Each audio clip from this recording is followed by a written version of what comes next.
hadis yang diriwayatkan oleh Al-Imam Al-Bukhari dalam sahihnya, di mana Nabi sallallahu alaihi wasallam menyebut,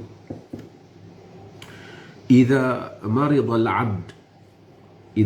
al-'abdu aw safara kutiba lahu mithlu ma kana ya'malu sahihan muqiman atau muqiman sahihan." Idza marida al-'abdu aw safara kutiba lahu mithlu ma kana ya'malu muqiman sahihan, dalam hadis yang diriwayatkan oleh Imam Al-Bukhari.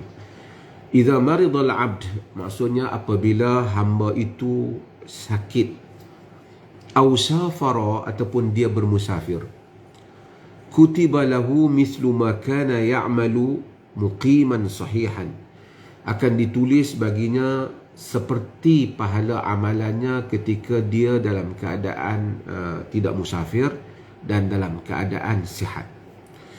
Hadis ini diriwayatkan oleh Al-Imam Al-Bukhari di dalam sahihnya, dan Al-Imam Al-Bukhari hadis ini daripada Abu Musa Asy'ari. Abu Musa Asy'ari itu Abdullah bin Qais, sahabat Nabi sallallahu alaihi wasallam, yang kita tahu banyak meriwayatkan daripada Nabi sallallahu alaihi wasallam terlibat dalam peperangan Khaybar, daripada Al-Asy'ari, daripada suku Al-Asy'ari, yang mana Nabi sallallahu alaihi wasallam memuji suku Asy'ari.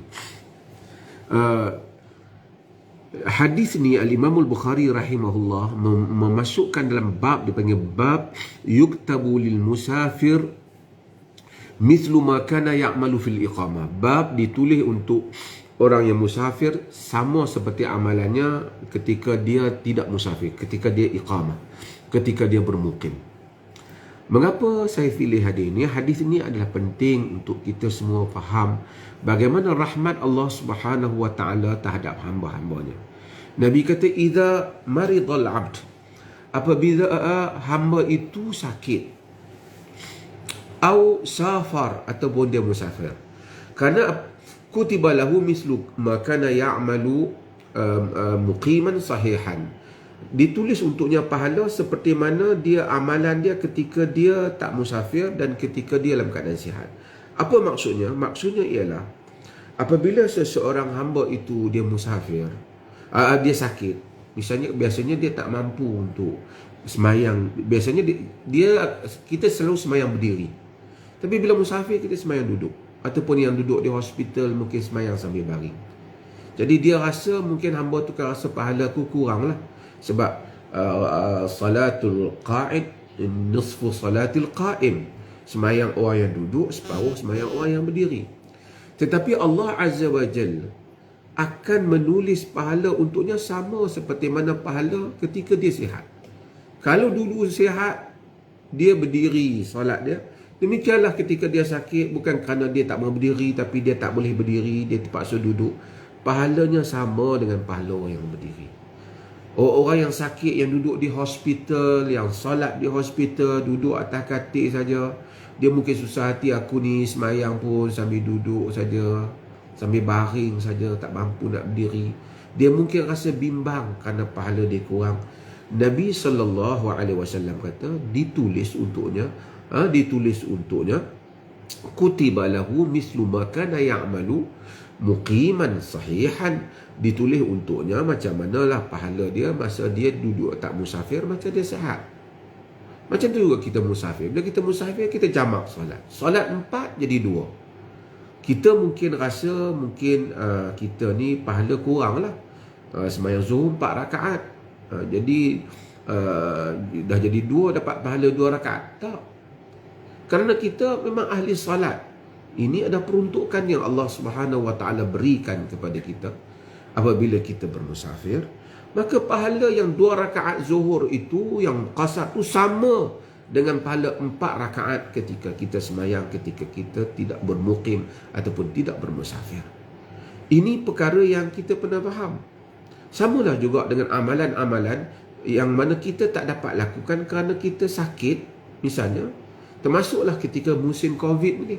Walaupun kita tak dapat pergi kepada sembahyang Jumaat, tapi niat kita memang nak sembahyang Jumaat, tapi tak dapat disebabkan peraturan-peraturan yang ada, kita tidak berdosa, bahkan pahala azam kita itu ada. Sebab tu kita tak terima pendapat individu yang menyebut orang yang tak pergi walaupun ada keuzuran kena bertaubat dengan solat taubat seumpamanya, dia perlu merujuk kepada hadis-hadis Nabi sallallahu alaihi wasallam di dalam memberikan pendapat agama ini, kerana agama ini sifatnya rahmat. Allah mengetahui keadaan hamba-hambanya. Pahala tidak diukur dengan banyak dan sedikit, tapi diukur dengan redha Allah Subhanahu wa taala.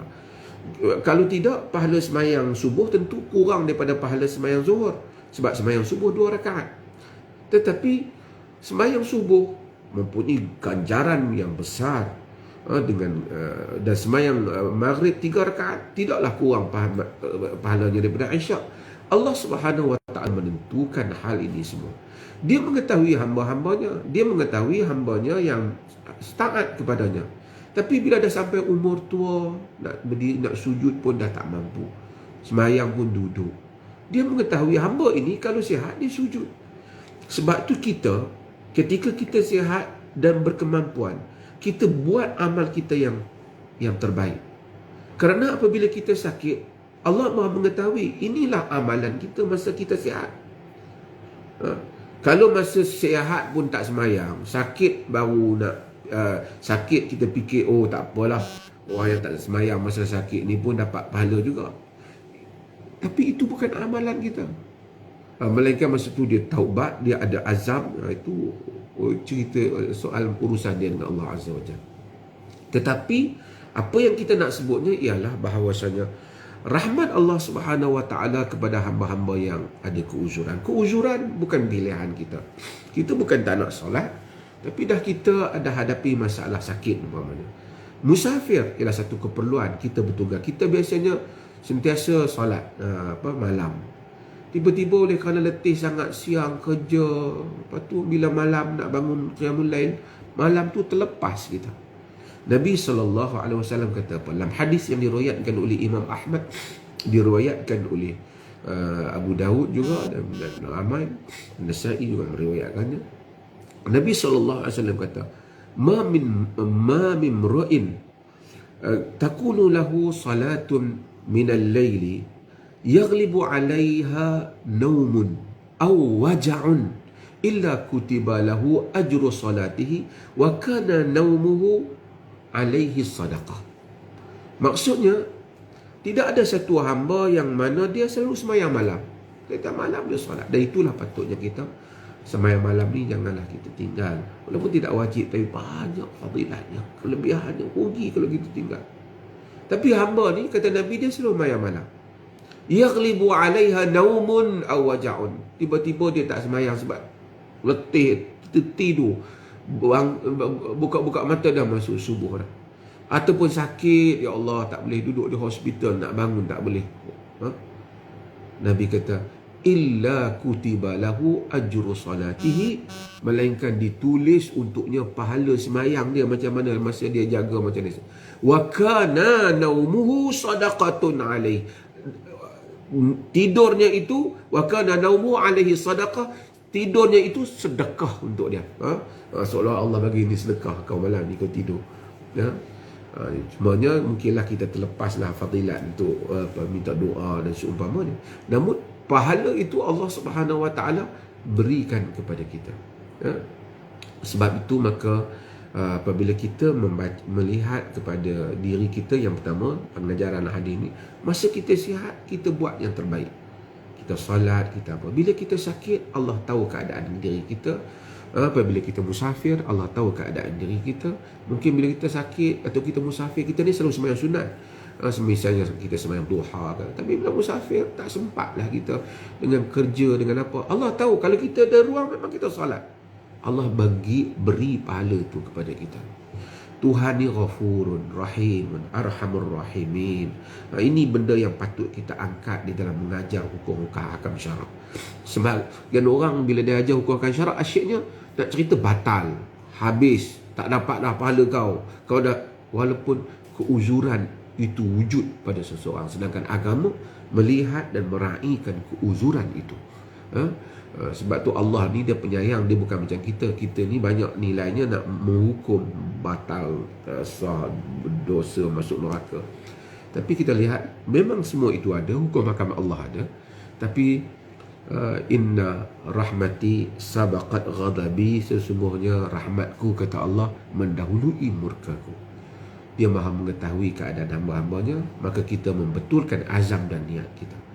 Kita betulkan azam dan niat kita, insya-Allah jika kita sihat, bila kita sihat kita buat yang terbaik. Bila kita sakit nanti, mudah-mudahan Allah, nasallallahu al-afwa wal afiyah, kita minta, Nabi kata kita minta supaya keampunan dan kita minta kesejahteraan supaya kita sihat hingga ke akhir hayat. Tapi kalau Allah takdirkan kita tidak sihat, insya-Allah Allah tetap memberikan pahalanya kepada kita di atas niat kita untuk beramal seperti mana ketika kita sakit, insya-Allah. Terima kasih, mudah-mudahan mendapat manfaat saudara-saudara yang mendengar penerangan saya ini.